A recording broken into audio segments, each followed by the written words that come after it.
Well, everyone's talking about the Eagles' running game. I think we should talk about the Chiefs' running game. Although a fair thing to point out might be, are the Chiefs even going to run the football? Well, let's look at this chart, which kind of says not a ton. I mean, they pass 11% over expected. This is how much they pass over expected in each specific situation. And you see every single scenario they pass over expected. There isn't a single scenario where they run more than they pass, including like on 3rd and 1 or 2, they pass 20% more than expected. That's how, the average team runs the ball a lot more than they do. They put the ball in Mahomes' hands in pretty much every situation, which is the right play. I mean, Mahomes is that guy, so give him the ball as much as possible. But in a situation like this, it could get a little different. Like, let's look at this chart that, I made using Microsoft Word, because those are kind of high-tech graphics I have here.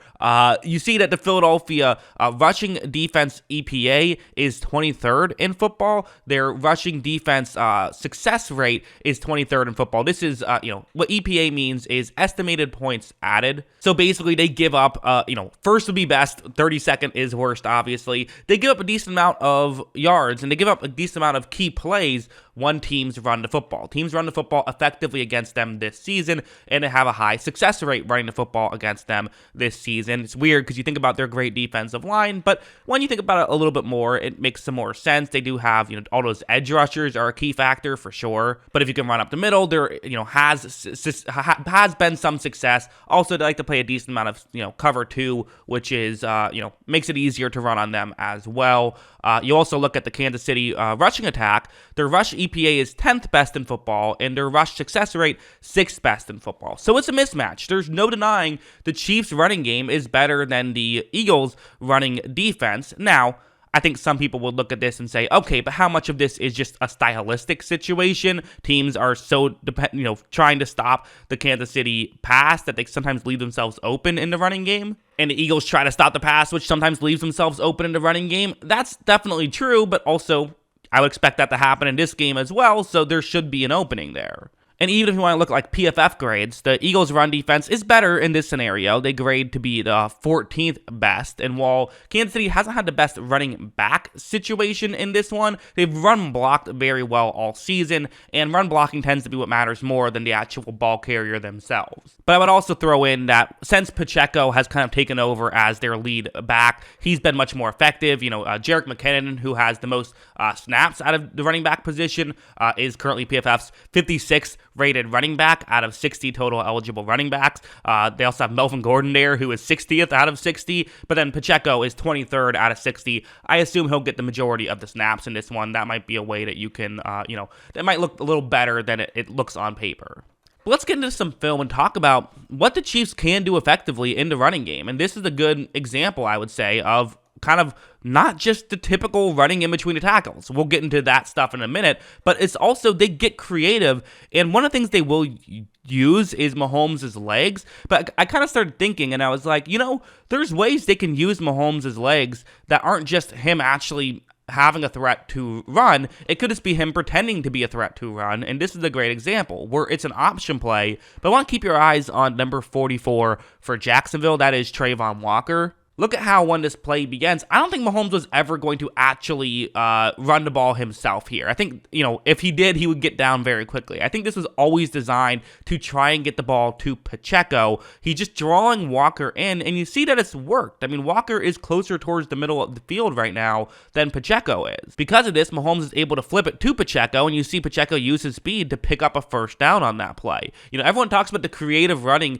that the Eagles have, and they certainly do get creative, but so does Kansas City. Kansas City is absolutely a team that will throw these unique runs, and Andy Reid loves to scheme this creative stuff up, and it can be effective in a game like this. And also something like this, where we talk about if you want to avoid those edge rushers, this might be a way you can do it. And again, it's not like the Eagles don't have guys on the interior who can play as well, but still, you look at this situation, and do they have guys on the interior who can beat the great interior offensive line that Kansas City has? I mean, Trey Smith, Joe Thuney, Creed Humphrey, that's about as good of a guard center group as you can have. You could argue it's better than Philadelphia's there. Philadelphia, obviously, the better overall offensive line, but it's at least as good, I would say, and watch what they're going to do here. Look at how when Chad Henne gives the ball to Pacheco, there's just a running lane for Pacheco to run through, and that's your job as an offensive line. Give your running back a hole to run through. As you see, Pacheco is able to do it, and if you make it a situation where all that has to happen is those three guys have to make their one-on-one blocks, they're probably going to do it consistently, and this could be an effective way to move the ball down the field against a good defense. This is definitely something I could see mattering. I mean, this plays another example of really just, again, very similar thing. It's going to be a run to the left this time. Watch as when Henny gives the ball to Pacheco. I mean, look at this. I mean, there's just a huge running lane for Pacheco to run through this time. Again, this run isn't anything special, but he's getting the yards that are there. They're able to pick up a decent chunk play through the ground. And again, if you can get these 7-8 yard runs, that does so many different things. It does the obvious, right? Like keep your offensive line rested because you get a run block instead of have to pass block every time. You're moving forward instead of moving backwards. That obviously helps. But what it can also do is it can set things up in the passing game. It can maybe potentially get an opponent like the Philadelphia Eagles to say, okay, if we're giving up 8 yards every run, maybe we have to bring a safety down into the box. Maybe that's what we have to do.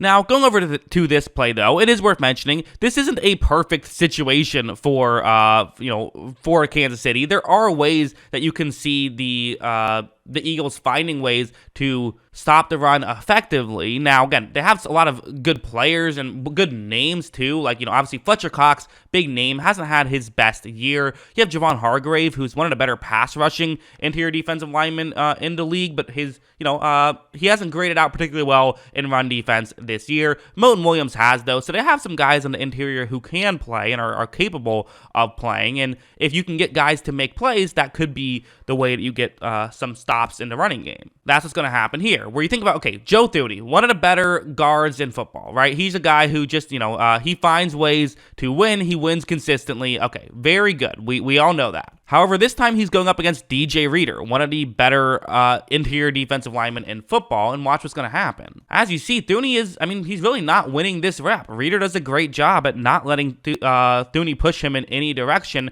and while there is kind of a running lane, you're going to have to run right next to Reader, which is going to be difficult. As you see, it's kind of a weird play, but Reader's able to clog up the gap and allow his teammates to come over and make the stop, and they're not able to get much of anything on that play. So there are ways you can stop this Chiefs running attack for sure. Again, it's not a dominant running attack. It's an above average one, though, and against a running defense that hasn't been particularly great this year, maybe that's a key to success. So as for this is the final chart. This is every video I've made previewing the Super Bowl, what my conclusion was at the end. So if any of these seem interesting to you, they're on the channel, check that out. But for the Chiefs running attack, it's a scale of 1 to 4. I'm going to give advantage Kansas City, and on the scale of 1 to 4, give it a +2. Now, why +2? Why did I come up to that? Which, worth noting, now Kansas City has the total lead at the bottom, so if you're looking for the scoreboard, there you go. But again, I don't think that matters too much, just kind of a fun thing.